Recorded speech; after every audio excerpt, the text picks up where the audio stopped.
সোনার চামচ মুখে নিয়ে জন্মানো আমি। শৈশব আমার কেটেছে হাসি খুশি, পড়াশোনা, খেলাধুলা, হই হুল্লোড় করে। কোনো এক বিকেলে স্কুল থেকে বাড়ি ফেরার পর দেখলাম দুজন আগন্তুক বসে আছে, একজন নারী একজন পুরুষ। তাদেরকে দেখে আমি সালাম দিলাম। তারা আমার কাছে জানতে চাইলো, মা তুমি কেমন আছো? তাদেরকে আমি বললাম আমি ভালো আছি। আমার মা ইশারা দিয়ে ডেকে আমায় ভেতরে নিলেন আর বললেন, মা ওরা তোকে দেখতে এসেছে। আমি তো মহা খুশি, দেখতে এসেছে। আমি ওদের সামনে গেলাম শাড়ি পরে। আমাকে তারা খুব পছন্দ করলো।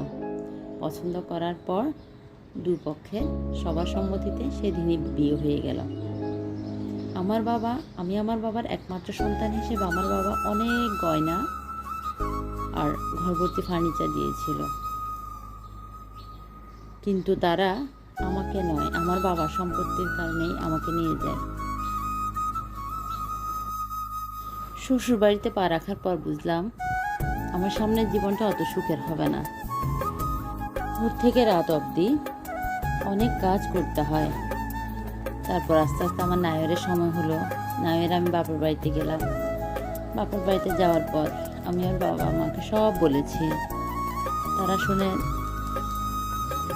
আমাকে শুধু একটি কথা বললো, মা নিয়তিকে মেনে নে, কিছুই করার নেই। মেয়েদের বিয়ের পরে মেয়েদের শ্বশুর বাড়ি আসল সংসার, তখন আর বাবার বাড়িতে কিছুই করার থাকে না, তো নিয়তিকে মেনে নে। মা বাবার মুখের দিকে তাকিয়ে, তাদের সম্মানের দিকে তাকিয়ে, সমাজের মানুষের ভয়ে আমি আবার চলে গেলাম আমার শ্বশুর বাড়িতে। আস্তে আস্তে সেখানে তাদের সাথে মানিয়ে চলার চেষ্টা করলাম। তারপরও দিন শেষে আমি একা।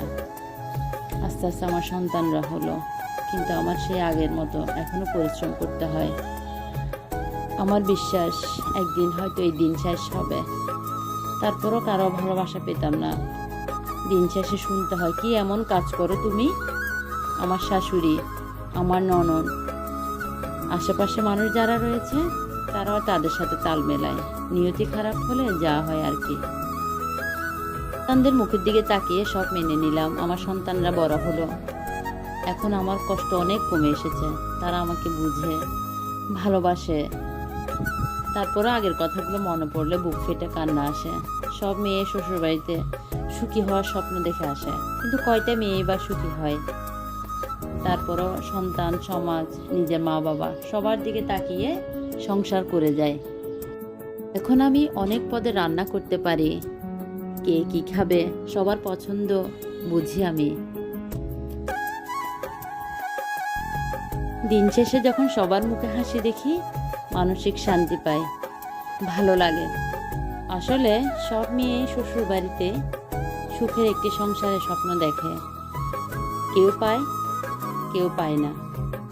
সবই নিয়তি, কিছুই করার নেই। গল্প বলতে বলতে রান্নাবান্না প্রায় শেষের দিকে, খাওয়ার টাইম হয়ে এলো। অনেক গল্প করলাম।